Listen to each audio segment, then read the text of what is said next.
I'm Pontius, and welcome back to Unexpected Awesome. In case you couldn't tell, I'm a big fan of fantasy, though personally, I'm not too happy with the way modern fantasy is written. Whether it be the modern worlds with a fantastic magical core hidden beneath the surface, or high fantasy historical epics that really struggle to get going in the first couple of chapters.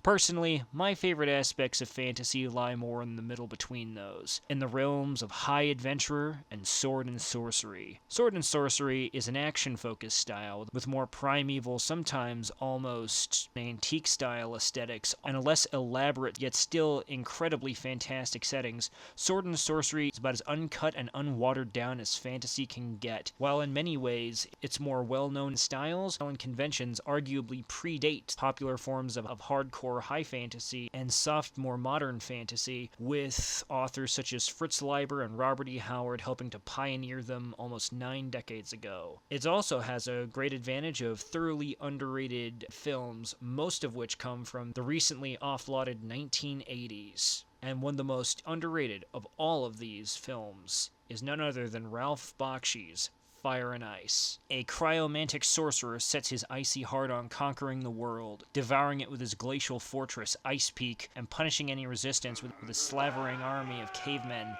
The only thing standing in his way is a final volcanic bastion to the south, Firekeep. However, after his mother attempts to abduct the Princess of Firekeep to use as political capital to force them to surrender, securing their victory all the more hastily, the princess beguiles her captors into a false sense of security and escapes into a primeval swamp, menaces and defeats her captors as much as it threatens and frightens her. In the woods, she finds herself meeting up with two unlikely allies, the sole survivor of a demolished tribe conquered by the sorcerer Necron, and a shadowy avenger stalking the army and plotting his own revenge against the marauding sorcerer. Through a series of daring escapes, attempted rescues, failed diplomacy, and daring pterodactyl-mounted assaults, the Avenger defeats the sorcerer, and the final living tribesman saves the princess, with Firekeep at the final hour erupting its volcano, melting the ice fortress, and saving the world.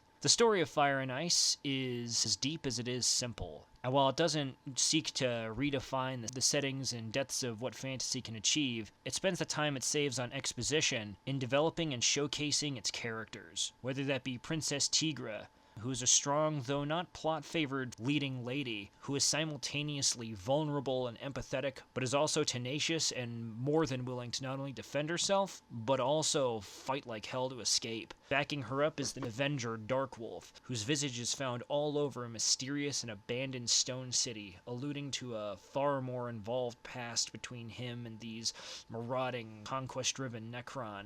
A connection only underlined by his dogged mercilessness towards that Mad King and his savage forces. Then there's the villains themselves. Not so much Necron and his sorceress mother, who fill their roles well, but more or less they're unending hordes of Neanderthal-like warriors who are fallible and fall seemingly by the pound, but they never lose their resolve, as driven and as real a threat as any primeval hero could ever need. This is all emboldened by superb voice acting by the entire voice cast, delivering their lines of admittedly formulaic dialogue with gravitas and character, creating an engaging world and people inside of it. This is all shown off and illustrated by some absolutely beautiful rotoscope-style animation, with the eye-popping Frank Frazetta art direction just being driven home by buttery smooth rotoscoping performances, looking like a golden age of Hollywood Disney production if it was done in the style of Robert E. Howard. If there are any negatives I'd have to say about this film, it's that the soundtrack is a mite generic and not particularly a standout.